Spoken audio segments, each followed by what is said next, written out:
반갑습니다. 처음 오신 분들은 제 이름은 기억해 두셔야 될 텐데, 이름은 이범교인데, 범자가 모범자고 교자가 가르칠 교자입니다. 그래서 모범으로 가르친다는 이름을 가지고 있는데, 사실은 그 이름 쓰면 안 되고 다른 이름도 있습니다. 이름도 있는데 그것은 나중에 다른 이름을 말씀드리겠습니다. 오늘하고 다음 주까지 두 번에 걸쳐서 환단고기에 대해서 말씀을 드리겠는데, 먼저 환이라고 한 뜻은 밝을 환자입니다. 그래서 환국의 환이에요. 환인이 여기 내려와서 나라를 세웠고, 그 다음에 한웅이 이쪽으로 옮겨서 배달국이라고 하는 나라를 세웠습니다. 좀 너무 어두운데요. 반쯤은 켜도 돼요. 한웅이 배달국을 세웠는데, 요게 단입니다. 단이 무슨 단자인가 하면요, 박달나무 단자죠. 원래 이게 발다에서 나온 거거든요. 발다. 그러니까 환도 발다고 단도 발다입니다. 그래서 박달에서 배달이 나온 것이고, 그다음 배달에서 단군이 조선을 세운 겁니다. 똑같이 전부 다 밝다는 의미를 가지고 있어요. 그래서 이번하고 다음 주까지 여기에 대한 강의를 하겠습니다. 순서는 이렇게 되어 있는데, 오늘 아마 단군세기까지 말씀을 드리고, 다음 주에는 북부여기와 태백일사에 대해서 말씀을 드리겠습니다. 먼저 한단고기입니다. 한단고기가 먼저 역사서인가 하는 문제예요. 근데 역사서라고 나오는데, 문제는 환인의 환국이 3300년 동안 계속되는데, 환인이 몇 명이 등장하는가 하면 이제 왕이죠. 7명이 등장을 해요. 7명이 3300년을 다스리면은 한 사람이 몇 년을 다스리는가 하면 평균이 470년을 다스려요.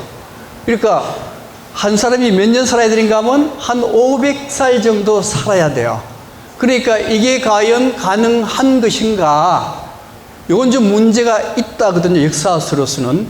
그럼 역사서가 아니라고 한다면은, 그러면은 이게 경전인가 하는 문제입니다. 경전인가? 근데 경전에서는 구약성서 아시죠, 그죠? 구약성서에서는 노아의 홍수, 노아가 얼마나 살았는가 하면 960살 정도 살았어요. 예. 그 다음에 아브라함이라는 사람도 175세를 살았습니다. 그 이전 사람들도 거의 다가 700세 무슨 이렇게 오랫동안 살았거든요. 그러니까 성서에서는 이게 가능해요. 그렇다면은 이 한단고기는 성서라고도 볼 수 있지 않겠는가, 이렇게 보는 거예요. 그러니까 그래도 흐름은 전부 역사서의 흐름으로 되어 있거든요. 그렇기 때문에 이 한단고기는 역사를 반영한 경전이라고 보는 겁니다. 그러니까 성경의 구약 성서와 유사하다는 의미가 되죠. 그래서 먼저 그러면 이거는 역사와 경전이거든요. 그래서 먼저 역사에 대해서 조금 보겠습니다. 자, 역사인데 이제 이건 개인이에요. 개인인데 요 사람의 기억을 지우개로 지워버렸습니다. 우리 그 기억을 상실한 사람들 들어보셨죠? 기억을 상실하면은 그 사람의 정체성이 있을까요? 정체성이 없습니다. 그 사람이 누구인지 몰라요. 마찬가지로 역사에서도 그 한 나라의 역사를 만약에 없애버렸다, 지워버렸다라고 한다면 그 나라의 정체성이 있는가 하는 문제입니다. 이거는 이제 그 아메리카의 인디오들인데, 인디오들은 현재 역사를 다 잃어버렸습니다. 여기는 나라가 있을 수가 없어요. 그러니까 나라가 형성되려면은 반드시 나라에 역사가 있어야 되는 거예요. 근데 역사라는 게 그럼 뭐냐? 역사라는 게 뭔가는 이 카라는 사람이 역사가 무언가에 대해서 명확한 정의를 내렸습니다. 어떻게 정의를 내리는가 하면은, 이제 이게 포석정이거든요. 포석정에 대한 김부식의 삼국사기를 이제 기록을 했는데, 어떻게 기록했는가 하면은 견훤이 12월 달에 양력 12월 달에 견훤이 영천까지 쳐들어왔습니다. 쳐들어왔는데 신라의 경혜왕이 포석정으로 놀러가서 술판을 벌렸다라고 김부시가 얘기를 했어요. 이렇게 여기 이제 이분이 누구신지 혹시 아시는지 모르겠는데 이 원장님이요. 술잔이 막 돌아가는 겁니다. 이게 이 포석정을 이제 모형으로 한 거거든요. 그래서 이걸 역사적인 사실을 기록을 한 거예요. 근데 실제는 이게 진짜는 뭔가 하면은 자, 우리 영천까지 견훤이 침략해 들어왔는데 신라의 경혜왕은 견훤을 방어할 능력이 하나도 없습니다. 군사력이 하나도 없어요. 그러니까 포석정에 가면 포석사라고 한 사당이 있는데 그 사당에 가서 조상들한테 기도를 드리면서 좀 지켜주십사 하기 위해서 간 거거든요. 갔는데 김부식은 그 사실을 잘 압니다. 잘 알면서도 그 사실은 기록하지 않고 경혜왕이 술판 벌리다가 신라가 망했다라고 얘기를 해요. 그 얘기 왜 그렇게 했느냐? 왜 그렇게 했는가 하면 김부식이가 역사를 쓸 때는 고려 때입니다. 고려 때인데 고려 왕건이 고려를 세워야 되는데 그때 왕들이 몇이 있었는가 하면 먼저 궁예가 있었죠. 그죠? 궁예가 있었는데 궁예를 나쁜 놈으로 만들어야 돼요. 그래서 궁예 저 영화 보면은 사람 막 죽이고 나쁜 짓 많이 하잖아요. 그죠? 사실은 그렇지 않을 겁니다. 그건 김부시가 그렇게 만드는 거예요. 그 다음에 견훤은 뭐라고 했는가 하면 견훤은 비겁한 놈으로 만들어요. 항복했거든요. 왕건한테. 그 다음에 경혜왕은 있으나 마나한 왕으로 만들어버렸어요. 그러면 꼭 있어야 될 왕은 누굽니까? 있어야 될 왕은 왕건이거든요. 그래서 그걸 만들기 위해서 현재를 기준으로 해서 과거의 역사적인 사실을 바꿔버린 거예요. 이게 역사입니다. 이게 역사예요. 지금도 똑같죠? 지금도 박정희에 대한 평가는 이 보수가 정권을 잡을 때는 좋게 평가하고 진보 쪽이 잡으면 나쁘게 평가하잖아요. 그죠? 이게 역사라고 하는 거예요, 역사. 예. 그 다음에, 자, 이렇게 보면은 조선사에 대한 역사 문제입니다. 원래 조선에 대한 역사는 1925년 이전까지는 역사책이 없었어요. 없고, 1925년에 조선사 편수회라는 걸 만들어가지고 방대한 조선사를 만들기 시작해요. 만들기 시작하는데 1925년이라고 하는 그 시기는 일제통치 시대입니다. 이 일제통치 시대의 입맛에 맞게 역사를 만들어야 돼요. 만드는데 그 중에서 가장 중요한 게 뭔가 하면요, 고대사 문제입니다. 고대사를 만든 두 사람이 있는데 한 사람이 누군가 하면요, 이만희 시류, 금소령이라는 사람. 이만희 시류라는 사람이고 또 한 사람 누군가 하면 이분이 누구예요? 네, 이병도입니다. 요분들이 한국의 고대사를 만드는 사람들이요. 고대사를 만들었는데 일본 통치시대의 입맛에 맞게 하려고 하면은 한국 사람들은 옛날부터 식민 통치에 익숙했다는 사실을 부각시켜야 됩니다. 부각시키기 위해서는 뭐를 만드는가 하면요, 한사군을 만들어요.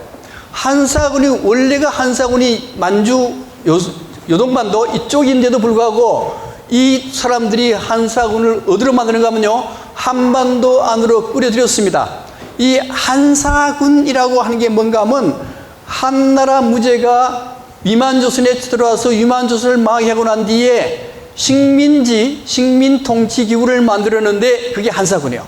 그래서 그때부터 이미 조선 사람들은 식민 통치에 익숙해 있다. 이걸 만들기 위한 거예요, 이게. 이게 역사입니다. 그 다음에 이걸 만들기 위해서는 역사 왜곡하려고 그러면은 그 전에 있던 자료, 식민 통치에 필요 없는 자료는 다 불태워 버립니다. 예를 들면 1910년부터 14개월 동안 20만 권의 사설을 전부 다 불태워서 없애버려요. 한단곡이라든가 기타 등등 이런 책들을 다 불태워 없애고 딱 2개를 남겨놓습니다. 이게 뭔가 하면요, 삼국사기하고 삼국유사 2개를 탁 남겨놔요. 이 2개가 식민통치 시대의 입맛에 맞는 역사서입니다. 자, 이제 그 뒤에 요 일본 사람들에 의해서 역사가 가르쳐지고, 그 다음에 여기에 이병들 한 분이 이런 사람들에 의해서 역사를 배우고, 그 다음에 신석호란 분, 이만희 시류로부터 역사를 배우고, 김원영이라는 사람은 이 사람으로부터 역사를 배우게 되는데, 전부 다 식민통치에 거기에 적합한 역사를 배우게 돼요. 그래서 이 사람들이 해방 이후에도 이 사람들이 한국 사학회를 주름잡습니다. 여기서 벗어난 이론을 내세우면은 그 사람은 역사 사학회 밥 먹고 살기가 굉장히 어렵게 됐어요. 지금도 이런 분들이 활동하죠. 여기 보면은 노태동, 이기동, 저도 이런 사람들한테 배웠어요.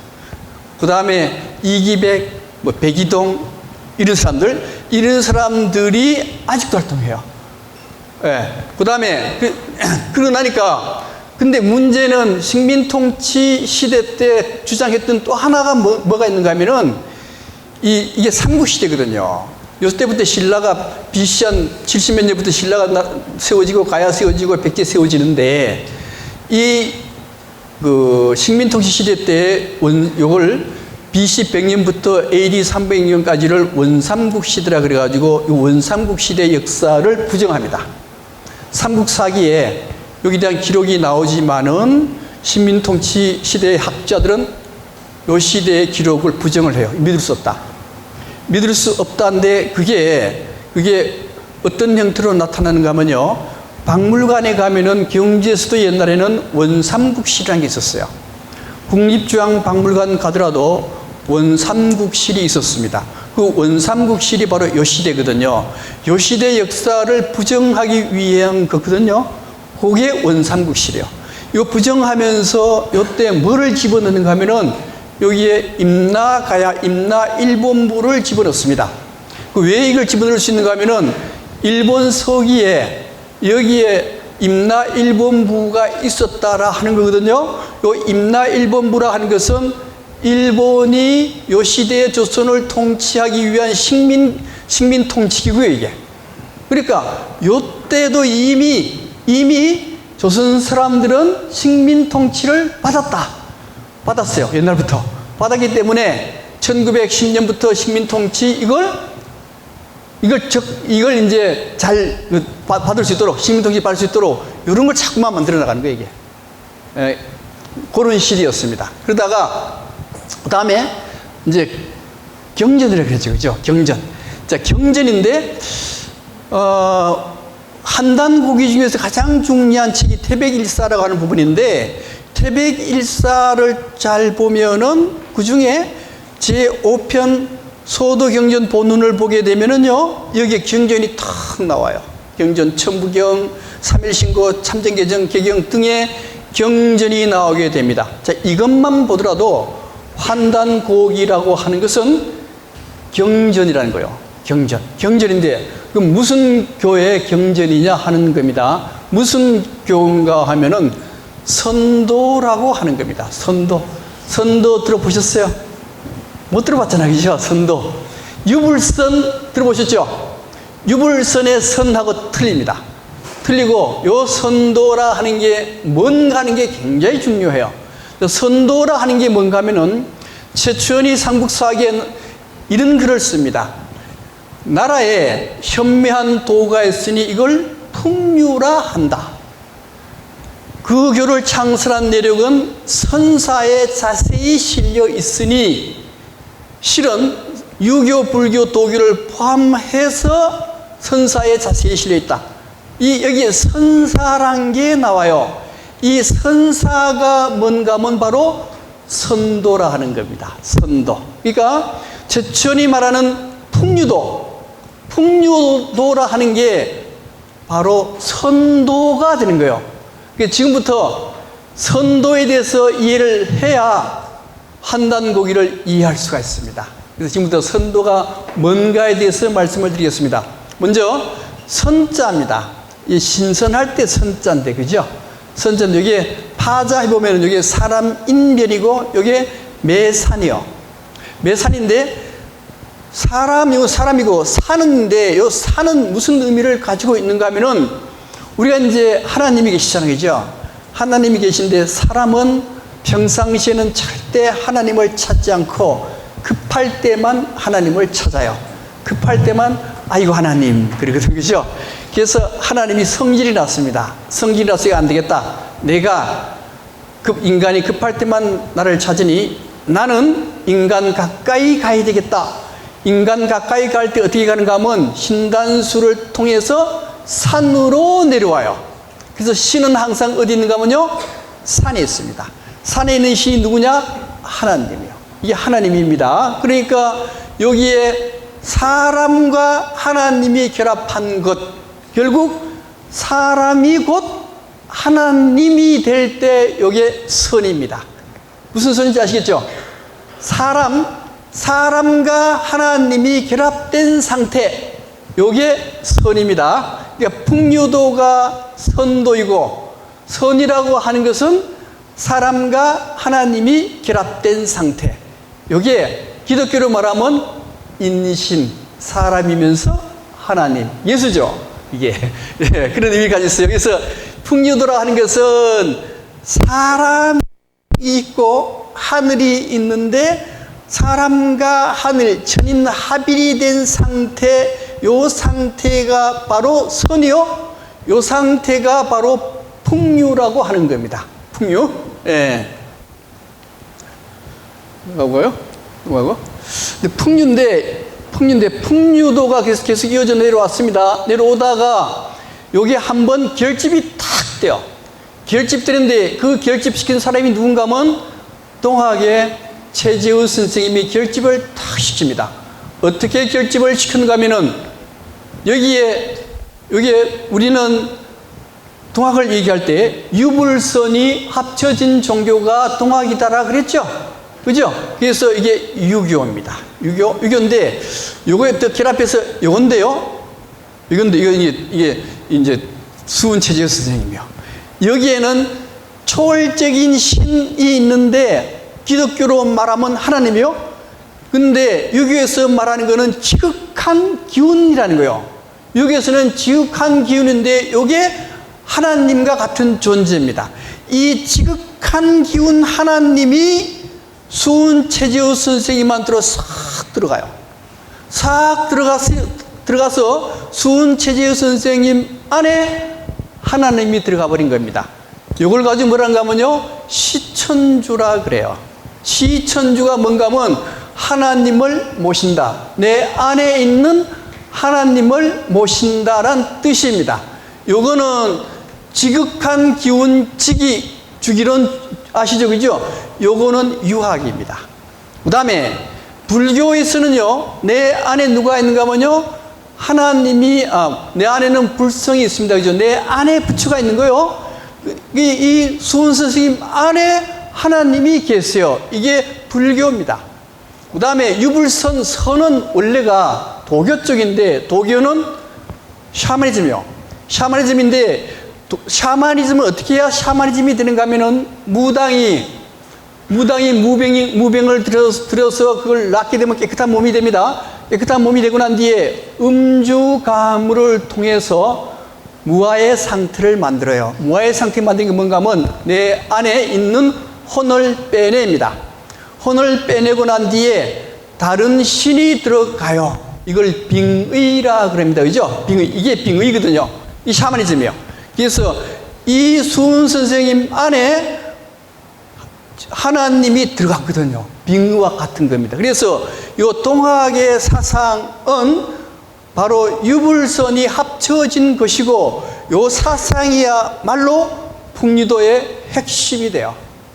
풍류도 핵심이 되는 겁니다. 나중에 이제 결국 요 동학이 어디로 가는가 하면요, 1860년대에 동학이 만들어지고 천도교가 되면서 동학은 쇠퇴하고, 그 다음에 누가 등장하는가 하면 동학을 이어받은 게 증산교가 이어받아요.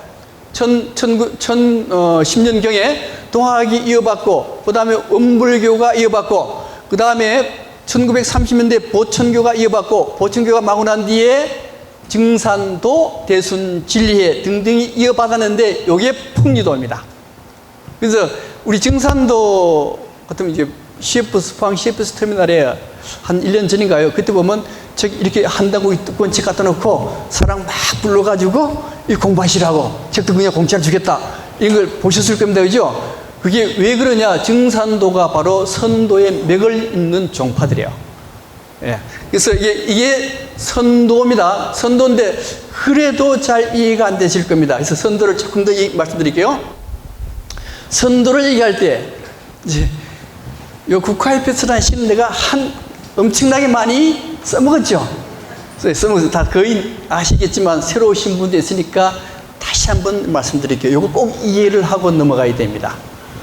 보통 하늘이 있고 하늘에는 하나님이 계십니다. 땅에는 사람들이 살아요. 그런데 보통 하늘에 계신 하나님이 중요합니까? 땅에 사는 사람이 중요합니까? 누가 중요해요? 보통 하나님이 옛날부터 하나님이 중요하다 그랬어요. 그게 플라톤의 국가론에 보면은 하늘에 있는 이디야가 최고고 나머지는 전부 다 이디야의 그림자, 땅에 사는 사람들은 전부 다 하늘의 그림자에 불과하다. 이걸 이어받은 게 기독교고, 기독교에서는 하늘에 계신 하나님이 중요하고 하나님이 모든 걸 창조한, 땅에 사는 사람들은 전부 다 피조물 가치 없는 존재. 그래서 원래 철학에서는 하늘이 중요하다라고 이 얘기를 한 겁니다. 근데 여기에 서양 철학에서도요, 니체가 나오면 틀려요. 니체가 나오면 하늘이 중요한 게 아니고 땅이 중요하다. 이게 자라투스트라 거기서 얘기한 거예요. 땅이 중요하다. 그 땅이 중요하다는데 왜 땅이 중요하냐 하는 그 핵심 사상이 서정주의 국화협회서라는 시로 풀 수가 있습니다. 한번 풀어볼까요? 왜 땅이 중요한가 하는 문제입니다. 서정주의 국화협회서라는 시를 보게 되면은 이 국화꽃 한 송이를 피기 위해서는 봄에는 소쩍새가 울어야 되고 여름에는 천둥이 쳐야 되고 가을에는 우서리가 내려야 한 송이 국화꽃을 피우게 되는 겁니다. 그래서 이 시가 의미하는 바는 국화꽃 한 송이가 피우려 그러면은 온 우주가 관여해야만 국화꽃 한 송이가 핀다거든요. 그러면 국화꽃의 가치라고 하는 것은 온 우주가 다 관여했기 때문에 우주와 맞바꿀 수 있는 가치가 있다. 이렇게 되는 거예요. 이게 전번에 그 불교 얘기할 때 중증무진연기하고 일심론 얘기할 때 이걸 얘기했었는데 이번에는 좀 다르게, 일단은 한 송이 국화꽃을 피우기 위해서는 온 우주가 관여했기 때문에 이 국화꽃 송이에는 온 우주가 들어가 있다라고 얘기할 수가 있죠. 있어요, 없어요? 있습니다. 그죠? 이 국화꽃 한 송이는 온 우주가 다 들어가 있어요. 국화꽃 한 송이도 온 우주가 다 들어가 있다라고 한다면 인간은 어떻습니까? 인간이 한 인간이 태어나기 위해서는 온 우주가 다 관여해야만 한 인간이 태어나요. 따라서 인간 안에는 온 우주가 다 들어가 있죠. 온 우주가 다 들어가 있습니다. 그래서 불교에서는 뭐라고 얘기하는가 하면 먼지 같은 티끌 하나에 온 우주가 다 들어가 있다. 이렇게 얘기하는 거예요. 이게 서정주의 국화협회서라는 시인데요. 그러니까 사람 안에도 온 우주가 다 들어가 있고 국화꽃 한 송이도 다 우주가 들어가 있으니 하늘이 중요합니까? 땅에 있는 사람이 중요합니까? 땅에 있는 사람이 중요하잖아요. 왜요? 땅에 있는 사람 안에는 하나님을 비롯한 모든 우주가 사람 안에 다 들어가 있어요. 그렇기 때문에 땅이 하늘보다 더 중요하다. 이게 선도사상입니다. 예, 선도사상인데 문제는 이게 선도사상에서 반드시 이해해야 될 문제가 사람 안에 우주가 다 들어가 있다는 사실을 인정하고 넘어가야 돼요. 예, 자, 인정한다면은 풍류도의 시발점이 뭔가 하면요, 연고동맹 무천이라는 걸 들어보셨을 겁니다. 그죠? 들어보셨죠? 예, 이게 고구려나 부여의 제천 행사를 해요. 할 때, 자, 먼저 처음에 천신 하늘을 불러내립니다. 하늘을 불러내리고 난 뒤에 땅신, 지모신입니다. 땅신은 사람과 같은 존재요. 이 사람이 신과 결합을 하기 위해서는 반드시 죽었다가 다시 태어나야 돼요. 그 단계를 거쳐야 됩니다. 죽었다가 부활해서 하면은 천신과 지신이 결합할 수 있고, 결합된 상태가 신인합이래요. 신인합일인데 요 상태에서 새로운 우주가 창조되는데 요걸 중국의 사서에서는 뭐라고 얘기하는가 하면 중국 사서에는 영고동맹무천에 대해서 다 얘기를 해요. 3일 동안 이 행사가 진행이 되는데 3일 동안 이 사람들은 음주가무를 했다. 우리나라 사람들도 술 잘 마시고 노래 잘 부르죠. 우리나라 사람만큼 노래 잘 부르는 민족이 없어요. 그게 언제부터 나왔냐? 이때부터 나왔어요. 3일 동안 술 마시고 춤추고 노래했다요. 마지막에 집단 스와핑까지 했다라는 설이 있습니다. 왜 그런가 하면 중국 사서에는 극히 음란했다라 얘기를 하거든요. 요 상태가 도대체 뭘 의미하는 상태인가가 굉장히 중요해요. 음주가무에서 무아의 상태에 빠진 이 상태가 바로 풍류도의 핵심이 됩니다. 이런 거죠. 술 마시고 이런 거. 나이트클럽 가보셨죠? 가보셨을 거예요? 우리 회사 근무할 때가 기분 좋습니까? 나이트클럽 가서 술 마실 때 기분 좋습니까? 나이트클럽 가서 술 마실 때 기분 좋아요. 왜 술 마실 때 기분이 좋은가 하는 문제입니다. 왜 좋은가 하면요, 이 술 마시러 가면은 회사에 근무할 때는 먼저 계급의 구별이 있습니다. 부장이나 과장이 나한테 뭐라 하면 찍소리도 못해, 그죠? 그 다음에 잘난 사람 못난 사람이 구별이 있어요.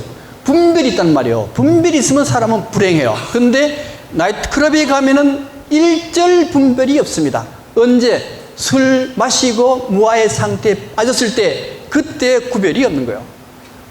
이 구별인데 사실은 이것보다가는 이게 잘 안 돼요. 이게 잘 안 되고 요거 묻지마 관광 가보셨어요? 묻지마 관광이 뭔가 하면 이름도 묻지 마세요. 나이도 묻지 마세요. 어디 사는지도 묻지 마세요. 이게 묻지마 관광이잖아요. 그죠? 사실은 묻지마 관광이 아니고 1980년대 이전에 한 마을 단위로 관광버스를 타고 놀러 가는 걸 많이 보셨을 겁니다. 그죠? 저도 한번 따라가 봤어요. 따라가 봤는데 우리 부모하고 전부 다 같이 가는 거예요. 같이 딱 올라가면은 술을 마시게 해요. 시골 사람들은 농사를 짓기 때문에 거의 다 술 잘 마십니다. 술 마시고 한 시간 동안 정도, 한 술을 잔뜩 마셔요. 마시고 난 뒤에는 그다음부터 뭐 해요? 그다음부터는 춤과 노래가 시작이 돼요. 춤과 노래가 시작돼 가지고 관광지에 갔으면 내려가지고 관광을 해야 될 거 아닙니까? 관광 안 하고 거기에서 또 춤과 노래, 그거 많이 보셨죠? 그래서 옆에서 보면 저질 그렇게 생각했을지 모르지만은 그분들의 입장에서는 관광하는 것보다는요 술 퍼마시고 음주가무가 훨씬 더 재밌는 거예요. 그 왜 재밌는가 하면은 이 음주가무 상태가 술 마시고 음주가무가 되면요 무아의 상태로 빠집니다. 금방 무아의 상태로 빠져요. 무아의 상태에 빠지면 그렇게 황홀한 기분을 느끼게 돼요. 여기에 신이 들어오거든요. 무아의 상태가 됐을 때만 신이 들어와요. 예. 그러니까 이게 바로 뭔가 하면 선이라고 하는 거예요. 이게 선도요. 선도의 핵심이 되는 겁니다. 핵심이 돼요. 예. 지금 이게 잘 안 되죠. 안 되는데 이런 것도 있어요. 부흥회 가면 통성기도 소리 막 지르면서 기도하는 게 있어요. 이게 뭔가 하면요. 무아의 상태에 빠지게 하는 겁니다. 무아의 상태에 빠지게 해서 이 안에 신이 임재하기가 굉장히 쉬워요. 이거는 굉장히 위험하다는 거예요. 위험하기 때문에 이걸 가능한 하지 못하게 해요. 못하게 하는데 일단 이 상태 이것도 하나의 똑같은 겁니다. 묻지마 관광하고 이거는 성격이 같아요. 근데 묻지마 관광의 의미가 도대체 뭔가 하는 문제입니다. 자, 우리가 나이트클럽에 갔습니다. 나이트클럽에 갔을 때 무아의 상태에 빠지고 난 뒤에 내 안에 누가 들어왔어요? 누가? 신이 들어왔죠? 자, 신이 들어오면 내 행동은 인간의 행동이 아니고 누구의 행동이요? 신의 행동이요. 신의 행동이기 때문에 신은 두 가지 작용이 있습니다. 하나는 신의 모든 행동은 창조 행위입니다. 신은 창조, 근본이 창조니까. 그래서 내 안에 들어온 신이 들어왔을 때 내가 하는 행동 하나하나는 의미가 없는 행동이 아닙니다. 우리는 보통 행동이 의미가 있어요, 없어요? 의미가 없잖아요, 솔직히 말해가지고. 배고플 때 밥 먹는 건 배고프기 때문에 밥 먹는 것이고, 그죠? 그 다음에 화장실 가는 건 누구 싶기 때문에 화장실 가는 거고, 거기에 무슨 의미가 있겠어요? 그런데 신이 들어왔을 때는 내가 밥 먹는 것은 내가 먹는 게 아니고 누가 먹어요? 신이 먹기 때문에 가려서 먹을 수밖에 없습니다. 화장실 가더라도 내가 가는 게 아니고 신이 가는 거기 때문에 가려서 갈 수밖에 없어요. 그 다음에 신이 하는 행동은 모두가 창조이고 또 하나는 사랑의 행위입니다. 다른 사람을 사랑하는 것이 신의 행위이기 때문에 내 하나 행동은 사랑으로 바뀔 수밖에 없습니다. 이게 바로 선이 추구하는, 선도가 추구하는 종교입니다. 나이트클럽에 간다는 의미는 사실 쉽게 설명하기 위해서 그런 것이고, 원래 선도는 무아의 상태에 빠져서 항상 내 안에 신이 깃들여 있는 상태, 이게 바로 선도가 추구하는 상태입니다. 그 다음 예술도 똑같습니다. 우리는 예술을 항상 감상의 대상으로 봤잖아, 그죠? 그런데 선도에서의 예술은 감상의 대상이 아니에요. 내가 술을 마시고 춤을 춥니다. 춤을 추는 게 그게 예술이에요. 내 행동이 바로 예술, 감상의 대상이 아니고 내 행동이 바로 예술이 되는 거예요. 노래 부르는 것도 예술이잖아요, 그죠? 그래서 이것이 바로 선도라고 하는 겁니다. 다시 말씀드리면 선도라 하는 것은 내가 나하고 신하고 합일이 된 상태에서 행하는 행위, 그게 선도의 핵심이 되는 겁니다. 이걸 이해하고 한단고기로 들어가야 돼요. 자, 이제 한단고기 들어갑니다. 이거 넘어갈게요. 하고. 자, 한단고기라고 하는 것은, 한단고기라는 것은 책이 한 권이 아니고 5권으로 되어 있습니다. 이게 먼저 삼성기상, 삼성기하, 단군세기, 북부여기, 태백일사, 요 5건이 합해져서 한단고기가 돼요. 한단고기는 그러니까 한 권이 아니고 5건이 됩니다. 그 다음에 한단고기를 쓰고 그 다음에 이걸 이어온 가문이 있는데 그 가문이 고성이 씨입니다. 여기 혹시 고성이 씨 있으세요? 한번 손 들어보세요. 있으면. 없습니까? 안타깝네. 네, 고성이 씨. 그래서 지금부터 이제 고성이 씨에 대해서 말씀을 드려야 되는데, 여기에 환단고기 중에서 가장 중요한 책이 하나 있는데 2개 있습니다. 하나는 뭔가 하면 단군세기요, 또 하나는 태백일사입니다. 요 단군세기를 지은 분이 이암인데 요 분이 고성이 씨입니다. 그 다음에 여기에 태백일사 지은 분이 이맥인데 이분도 고성이 씨입니다. 근데 이게 단군세기와 태백일사가 한단고기의 80% 이상이요. 한단고기에서 가장 중요한 게 이 2개 책인데 바로 고성이 씨가 만들었고, 이 고성이 씨의 27세 이기와 이유립에 의해서, 이 2사람에 의해서 이 한단고기가 세상에 나오게 돼요. 그러니까 한단고기는요, 고성이 씨를 떠나서는 한단고기가 성립 자체가 안 됩니다. 지금부터 고성이 씨에 대해서 잠깐 말씀드리겠습니다. 자, 고성이 씨 가문인데요, 고성이 씨는 고려와 조선조를 통해서 최고의 명문가입니다. 그 다음에 또 하나는 민족주의자의 가문이요. 보통 원나라가 침략할 때부터는 우리나라는 사대주의와 민족주의자가 있는데, 주류가 뭐예요? 주류가 사대주의자예요. 그죠? 원나라 떠받드는 사대주의자, 조선조가 성립되면은 항상 명나라, 청나라를 떠받드는 사대주의자 중심인데, 이 고성이 씨는 사대주의자를 배척합니다. 배척하고 항상 민족주의자 입장에 서는 가문이 고성이 씨 가문이에요. 그래서 고성이 씨 가문을 잠깐 보게 되면은, 먼저 이황이란 분이 있는데, 이 이황이란 분은 고려 덕종 때 사람인데요, 이 부분은 고성에 처음 입향하신 분입니다. 한데 고성 입항했을 때 옛날에 고성의 원 이름이 고성이 아니고 칠성이 아니라 철성입니다. 철성. 예. 철성이 씨였습니다. 자, 철성이 씨고, 그다음에 6세, 이황의 6세가 이진이라는 분인데, 이때가 언젠가면요, 원나라 지배를 받던 시기요. 근데 이분이 과거에 급제하고 난 뒤에 원나라 지배하니까 때려치아라 하고는 벼슬을 버리고 숨어버립니다. 숨어버리고 난 뒤에 7세 요 아들이죠. 이존비란 이분도 원에 저항한 민족주의자입니다. 민족주의자이고 그 다음에 7세의 아들 이존비의 아들 이우라는 분인데요.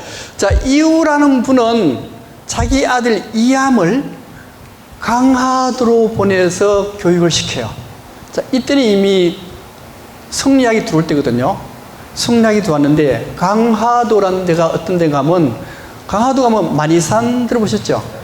만이산도 있고 삼랑성도 있고 전부 다 뭔가 하면 단군에 관련된 것들이에요. 그래서 여기는 단군에 관련된 학문이 굉장히 번성했던 곳이 강화도입니다. 근데 이우란 이분은 이암을 성리학 쪽으로 안 가르치고 단군 쪽으로, 선도 쪽으로, 선도적이죠. 선도 쪽으로 자꾸만 가르쳐요. 가르쳐서 이암이 드디어 과거에 급체해서 수문화시중이 됩니다. 수문화시중은 뭐예요? 영의정이요. 영의정이 됐습니다. 영의정이 되고 난 뒤에 이암의 제자 중에 누가 있었는가 하면요, 이색 들어보셨죠? 고려 말에 가장 유명한 학자 이색이 이 사람을 따르는, 아주 아버지처럼 따르는 그런 수제자였어요. 그 이색의 제자가 두 사람이 있었죠, 그죠? 한 사람 누구요? 포은 정몽주. 또 한 사람은 삼봉 정도장. 예. 이 이색이 그렇게 따랐고 영의정까지 했는데 이분은 성리학보다는 선도 쪽으로 기울어져 있어요. 그래서 이분이 책을 하나 만들었으니 이분 만든 책이 단군세기라고 하는 책입니다. 자, 단군세기 책을 만들고 난 뒤에 이원이라는 11세 이원이 등장하는데요. 이원에게는 아들이 7명이 있었습니다. 아들이 7명이 있었는데 장남은 청도에 입항해요. 청도가도 고성이씨 있습니다. 그 다음에 육남 이릉이란 분은 어디로 입항하는가 하면요, 안동으로 입항해요. 안동 가면은 임청각 들어봤어요? 예, 임청각 옆에 가면은 국보도 있잖아요, 그죠? 임청각 거기에 이번에 문재인 대통령도 거기 왔었죠, 그죠? 그 임청각이 굉장히 유명해요. 그 왜 오셨는가 하면은 여기 임청각에 이원의 6째 아들이 이능이 안동에 입항을 하고 그 30세가 이상용이라는 분이 있는데 이 이상용이라는 분이 독립투쟁을 한 유명한 분이에요. 이분 때문에 오신 거거든요. 그 다음에 칠남 이지라는 분이 있습니다. 칠남 이지, 요거는 이제 참판공파고 요건 삼공파인데요. 칠남 이지의 장남이 이륙이고 막내 아들 이매, 그러니까 이원의 막내 아들 칠남의 막내 아들 이맥. 이맥이라는 분이 대사헌 높은 벼슬이죠. 여기에 올라가면서 뭘 짓는가 하면 태백일사라는 걸 짓습니다. 한단고기 중에서요 50% 이상을 차지하는 게 태백일사고, 한단고기 중에서 가장 중요한 책이 태백일사인데 요 사람이 만들어요. 이맥이 탁 만듭니다. 만들고 난 뒤에 문제는 요 장남 이륙의 4대손 누군가 하면 여기에 이갈이요. 이갈 들어보셨죠? 인조반정 때 군인을 동원해가지고 인조반정을 성공시킨 사람이 이갈이거든요. 이갈인데 여기에 이제 그 공을 나눌 때 이갈한테는 1등을 안 줬어요. 평양으로 보내버립니다. 보내고 난 뒤에 이갈 아들이 반역에 몰려서 죽을 지경이 돼버렸어요. 그래서 이갈이 반란을 일으켜요. 반란을 일으켜가지고 일단 서울을 점령했지만은 체포돼서 사형을 당하니까 여기 고성이씨 가문에 반역자가 나온 거예요. 반역자가 나오니까 이거 그 뒤부터는 삼공파뿐만 아니고 다른 공파에도 과거급제가 안 되는 거예요, 이게. 그때부터 내리막길을 걷게 되는 겁니다. 그래서 원래 이때까지는 철성이 이씨였거든요. 철성이 이씨였는데 요 반란 사건이 일어나고 난 뒤에 철성이 씨를 뭘로 바꾸는가 하면 고성이 씨로 바꾸게 되는 겁니다. 예. 그래서 그 다음에 문제는 여기 사남 이맥의 손자 이방이라는 사람이 있어요. 이방이라는 사람이 이갈이 반란을 일으키기 전에 두 대가 앞이니까 반란을 일으키기 전에 삭주도읍으로 자천이 돼요. 자천됐다는 설도 있고 자기가 원내에서 갔다는 설도 있습니다. 그래서 삭주로 가게 돼요. 삭주는 어딘가 하면은 평안북도에 압록강과 접해져 있는 부근이요. 오지기 때문에 아무도 가려는 사람이 없어요. 그러니까 자천 아니면은 자기가 원내에서 갔을 수가 있습니다. 그래서 삭주로 갔고요. 그래서 이 삭주 지역에 고성희 씨가 굉장히 많습니다. 굉장히 많고, 그 다음 한단고기의 중요한 부분도 전부 다 삭주에서 나와요. 그리고 이게 35세 이유립이 나오거든요. 이유립. 그 다음 27세 이기. 27세 이기. 자, 27세 이기가 그 제자가 계연수인데, 이기하고 계연수에 의해서 아까 5건 있었죠, 그죠? 5건을 합본으로 만들어요. 합본으로 만들어서 이름을 뭘로 붙였느냐? 환단고기로 이름을 탁 붙였어요. 붙여가지고 30부를 발간해냅니다. 이기란 분이 1911년에 30부를 발간하고 그 다음에 발간 중지하고 난 뒤에 이유립이라는 사람, 이맥의 이쪽 후손 35세 이유립이라는 사람이 1983년에 드디어 한단고기를 세상에 공표하게 되는 겁니다. 예, 그런 과정을 밟은 거요. 밟았는데, 누구하고? 왜 고성희 씨가 이런 과정을 거쳐가지고 한단고기를 만들게 되었는가를 한번 보겠습니다. 먼저, 선도 사상의 전개인데요. 그 다음 성리학이 고려 말 때 성리학 들어오잖아요. 그죠?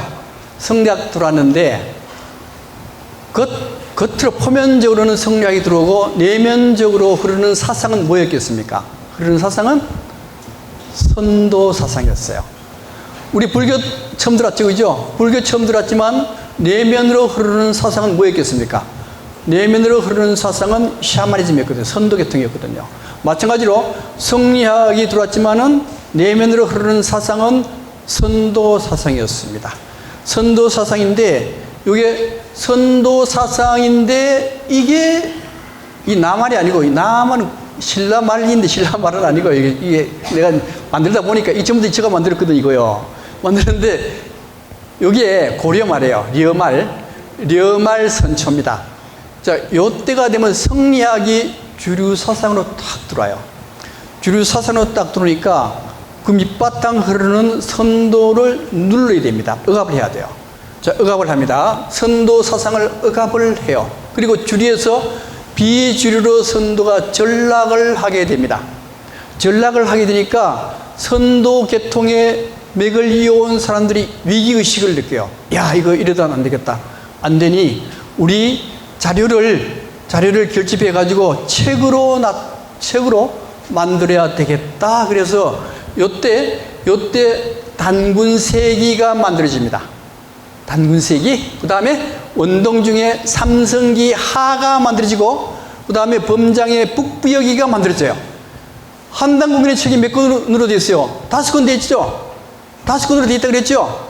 예, 삼성기 상은 이미 신라 때 만들어졌고, 그 다음에 나머지 3권은 고려 말 때 선도 계통이 위험을 느끼면서 책으로 탁 남깁니다. 3권을 남겨요.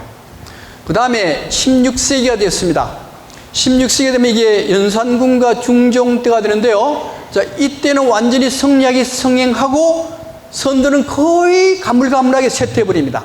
그래서 이 선도의 맥을 이어온 이 고성희 씨는 뭐라 했어요? 선도의 맥을 이어온 민족주의자 가문이거든요. 그래서 고성희 씨의 가장 핵심되는 사람 이맥이란 분이 뭘 만드는가 하면요, 태백일사를 만들어요. 태백일사가 가장 중요한데, 요 태백일사를 만들면서 선도는 완전히 확립이 탁 끝나버립니다. 자, 이후부터는 선도를 내세울 수가 없어요. 내세울 수 없고, 또 한 가지, 자, 이 계통이 선도인데 이미 이 계통 이쯤 내려오면은 성리학이 주류가 되고 선도는 막 억압해요.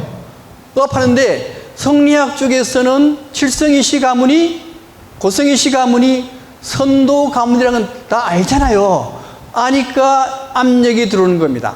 압력이 들어오기 때문에 여기 손자 이방이 삭주도읍으로 지원했든가 아니면 자천을 갈 수밖에 없었다 이거예요. 이런 과정을 밟은 겁니다. 그 다음에 그리고 난 뒤에 선도는 맥이 끊어지다시피 해버려요. 그리고 그 만들어진 책들은 고승희씨 가문으로 비밀히 연결이 전달되는 거죠. 그러다가 19세기에서 20세기 초가 됐습니다. 그러면 이게 1800년대가 되면요, 성리학이 쇠퇴돼요. 성리학으로는 조선을 다스릴 수 없는 시기가 돼버립니다. 그런 단계에서 뭐가 나왔어요? 그런 단계에서 동학이 난 거예요, 이게. 선도계통에 1860년대에 동학이 딱 등장을 했습니다.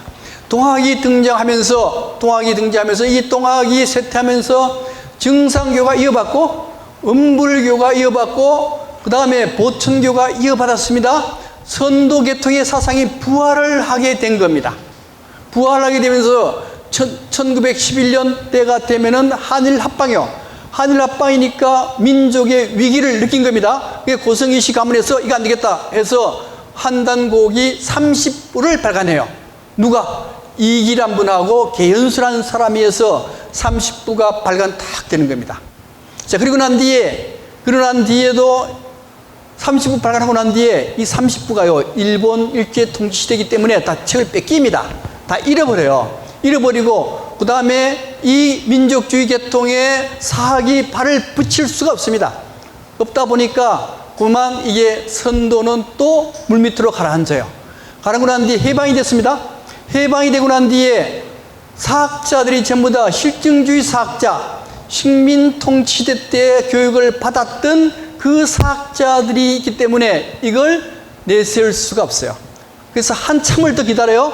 한참을 더 기다렸다가 원래 처음에 이게 1979년도에 어떤 님이 이유리에 모르게 발간 딱 해요. 발간 딱 하고 난 뒤에 1982년도에 일본 사람 가지마라는 변호사가 일본에서 터뜨립니다. 일본에서 터뜨리고 난 뒤에 이거 안 되겠다 해서 1983년도에 드디어 이유립이 한당오기를 탁 내서요. 그때 내서면서 이미 국민들은 한단고기라는 거에 대해서 환노하기 시작합니다. 그죠? 그때 나온 소설도 있어요. 단이라는 소설 들어보셨죠? 이때 나와요. 단물이라는 소설 보셨죠? 이때 다 나오는 겁니다. 이때 1980년대가 되면은 한단고기가 나오고 한단고기에 국민들이 열광을 하고 또 한 가지가 이제 홍산문화 들어보셨습니까? 홍산문화 요하문명. 근데 문제는 한단고기를 이렇게 내세웠을 때 정통사학자들은 이걸 굉장히 무시했어요. 증거가 없다는 거예요. 하나도 없다는 거예요. 증거 없고 허황된 얘기이기 때문에 이거는 역사적으로 믿을 수가 없다. 그래서 정통사에서 배척당했거든요. 근데 문제는 1980년 이후에 뭐가 나오는가 하면 홍산문화가 나와요. 홍산문화가 나오는데 그 홍산문화에서 발굴되는 게 뭔가 하면 옥으로 된 기기들, 옥기가 나옵니다. 이 옥기가 6,000년, 7,000년 전에 만들어졌던 거거든요. 그리고 옥기가 만들어졌다면은 이 시대에 이미 나라가 형성되었을 것이다. 그렇기 때문에 실증적으로 증거물이 나왔거든요. 증거물이 나오니까 정통사학자들도 한단고기를 공부하기 시작하고 논문을 내기 시작하게 되는 겁니다. 이런 단계를 거친 게 바로 한단고기가 돼요. 그래서 그 다음에 이제 석주 이상용은 사실 한단고기 큰 관계는 없는데 여기 뭔가 임천각이 여기 임천각 여기 낙동강이 쫙 그리고 여기 안동댐이 있고 그리고 중앙선이 지나가고 이 중앙선 때문에 임천각이 원래가 이렇게 돼 있었어요. 돼 있었는데 중앙선 때문에 임천각이 이게 잘려나가 버린 거거든요. 그죠? 그래서 아마 문재인 대통령이 가가지고 임천각 복원하라 안 했습니까? 그래 했을걸? 예. 이게 이제 주인이 누구냐면 이상용이라는 사람이요. 이상용이라는 사람이, 이 사람이 이걸요, 일본인한테 2,000원에 팔아버려요. 팔아가지고 이 2,000원을 독립군자금으로 내는 겁니다. 이게 고성이시거든요. 군자금으로 내고 있고, 그 다음에 이 사람이 누군지 아세요? 이서진 아니요. 이서진이 이상용의 후손. 그 다음 이기가,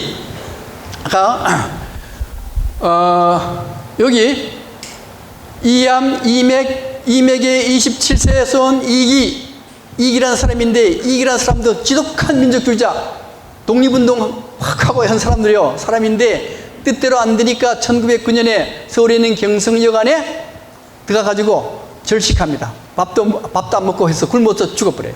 이기. 그 이기에 의해서 한당고기가 이제 출판되고, 그 다음에 이유립. 자, 이유립은 아까 말씀드렸던 이유립, 그 다음 계연수. 자, 계연수란 분은 누군가 하면은 이기의 제자입니다. 그래서 계연수란 분이 한당고기 5권 다 합쳐가지고 이름을 한당고기로 붙이고 책을 낸 사람이 계연수란 분이에요. 계연수란 분입니다. 계연수. 30부를 발간해요. 발간할 때 이때 홍범도, 오동진, 독립군 장군들이거든요. 이 장군들이 돈을 대가지고 한당고기 30부를 발간합니다. 발간하고 난 뒤에 일본 사람들이 한당고기 보면은 이거 안 되잖아, 그죠? 안 되니까 여기 계연수를 잡아다가 사지 절단해가지고 압록강가에 버려버려요. 그 사지 수습을 보았던 이유립에 의해 가지고 나중에 요 사람에 의해 가지고 한당고기가 완전히 출판이 되고, 그 이전에 이 사람이 일본 가서 한당고기 미리 먼저 발간해요. 네. 이렇게 해서 한당고기 고승희 씨까지 하고 10분 쉬고 다음 하겠습니다.